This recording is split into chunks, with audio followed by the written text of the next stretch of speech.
प्रयागराज में हिंसा फैलाने वालों पर एक्शन और मुख्य आरोपी जावेद के घर पर बुलडोजर चला। इलाका छावनी में तब्दील किया गया। सुरक्षा बल वहां पर मौजूद रहे। पुलिस का जाब्ता देखिए तस्वीरों में आपको नजर भी आ रहा है। प्रयागराज हिंसा का मास्टरमाइंड जावेद है, जिसके खिलाफ ये कार्रवाई की गई। फिलहाल हिरासत में है और उसके साथ में 91 अन्य लोगों को भी गिरफ्त में लिया गया है। लेकिन ये कार्रवाई से जुड़ी हुई तस्वीरें जरा देखिए।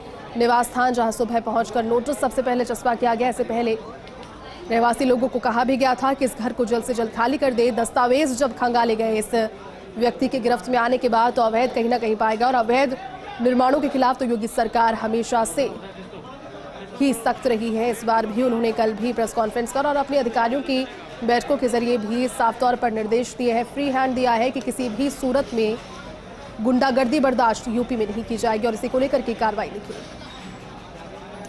अधिक जानकारी के साथ में UP news editor Gyanendra Shukla इस वक्त हमारे साथ फोनलाइन पर जुड़ गए। ज्ञानेंद्र जी, तस्वीरें अपने आप में बयां करती है जो मुख्यमंत्री योगी का संबोधन और वक्तव्य, उनका मैंडेट रहा है कि यूपी में किसी भी सूरत में हिंसा या अपराध बर्दाश्त नहीं होगा, दादागिरी बर्दाश्त नहीं होगी। क्या फिलहाल कार्रवाई की तस्वीरें, आप जानकारी दें विस्तृत। पूरे मामले में जिस तरीके से प्रयागराज में पिछले बुधवार को हिंसा हुई थी और जुमा की नमाज के बाद से, उसके बाद से पुलिस हरकत में आ गई थी और इस पूरे मामले में जावेद पंप नाम का एक शख्स जिसको गिरफ्तार किया गया था, उसके घर पर प्रशासन की कार्रवाई शुरू हो गई है और यहाँ पर उसके घर को बुलडोजर से तोड़ा जा रहा है। उसको पहले ही नोटिस दे दिया गया था। आज 11 बजे तक का मियाद थी कि वो अपना ये घर खाली कर दे। उसके बिना कच्चा पास से बनाया गया, तरीके से बनाया गया है। तो प्रयागराज डेवलपमेंट अथॉरिटी ने ये नोटिस दिया था और इसके बाद से ये कार्रवाई शुरू हुई है। और ये माना जा रहा है कि न सिर्फ जावेद पंप बल्कि उसके परिवार के और सदस्यों पर भी सवालिया निशान है। इसकी बेटी जो दिल्ली में पहुंची है, ये माना जा रहा है कि हिंसा में उसने भी भड़काने का काम किया। हालांकि इसके लिए दिल्ली पुलिस की भी मदद ली जा सकती है। फिलहाल जो पुलिस ने जावेद पंप पर, जो यहाँ पर अटाला का निवासी है और ये प्रयागराज हिंसा का मास्टरमाइंड भी बताया जा रहा है, इसके खिलाफ कार्रवाई को अंजाम दिया है।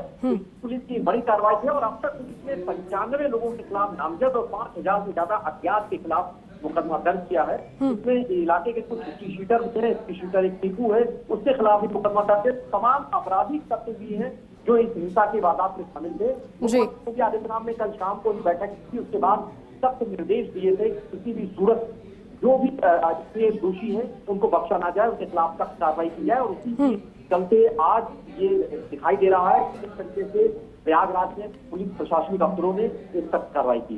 बिल्कुल ज्ञानेंद्र जी, एक और सवाल रहेगा। जिस समय ये नोटिस चस्पा किया गया था घर के बाहर और लोगों से कहा गया था कि इस घर को खाली कर दे, अभी जो तस्वीरें हैं उसमें आगे का हिस्सा तोड़ता हुआ ये बुलडोजर नजर आ रहा है। क्या जानकारी, पूरा मकान ही ध्वस्त किया जाएगा या फिर जो हिस्से अवैध अतिक्रमण की श्रेणी में आते हैं उन्हें तोड़ा जाएगा? क्या इसको लेकर अपडेट?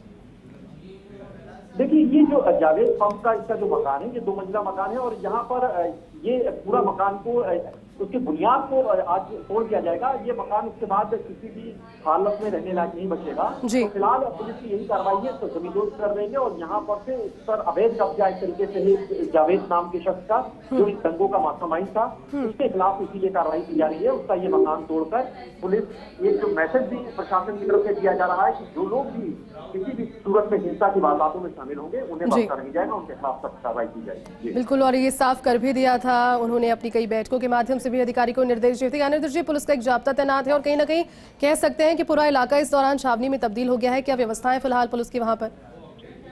देखिए, बिल्कुल यहाँ सुबह से ही पुलिस का फोर्स डिप्लॉयमेंट काफी तगड़ा कर दिया गया था, क्योंकि पुलिस को आशंका थी कि जब ये यहाँ पर विध्वंस की कार्रवाई होगी, यहाँ पर बुलडोजर लगेगा, तो यहाँ पर कुछ विरोध भी हो सकता है। लेकिन इसी वजह से ही पुलिस ने एहतियात के तौर पर वहाँ पर प्रशासनिक अफसर भी तैनात थे।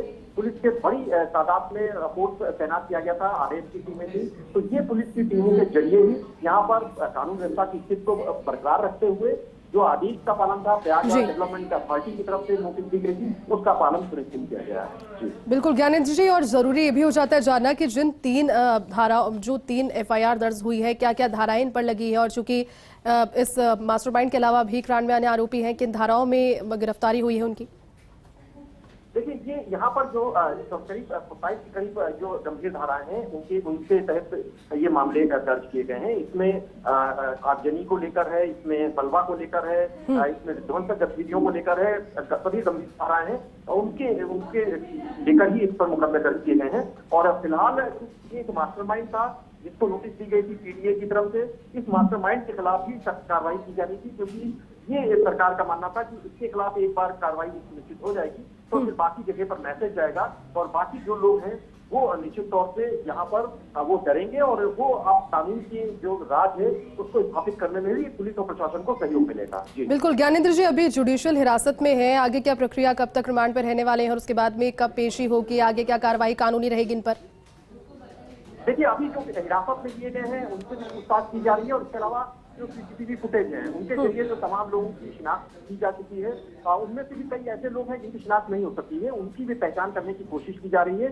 और पुलिस इस जो साजिश है ये मान रही है कि इसमें एक बड़े पैमाने पर भड़काने की भी कोशिश की गई और प्री प्लान सब कुछ सुनियोजित था। इसी वजह से उन लोगों की भी तलाश की जा रही है जो इस पूरे बवाल के पीछे, इस दंगे के पीछे जिनका मास्टरमाइंड था, जिन्होंने साजिशन ये पूरे प्रयागराज को आग के हवाले करने का काम किया था, तो उनकी भी पहचान करने के बाद पुलिस गिरफ्तारियां अभी और भी ज्यादा करेगी, क्योंकि कई पुलिस की टीमें गठित की गई हैं जिनके जरिए लगातार दबिश की जा रही है, आरोपियों की तलाश की जा रही है। बिल्कुल, चलिए ज्ञानेंद्र जी, बहुत बहुत शुक्रिया तमाम जानकारी के लिए।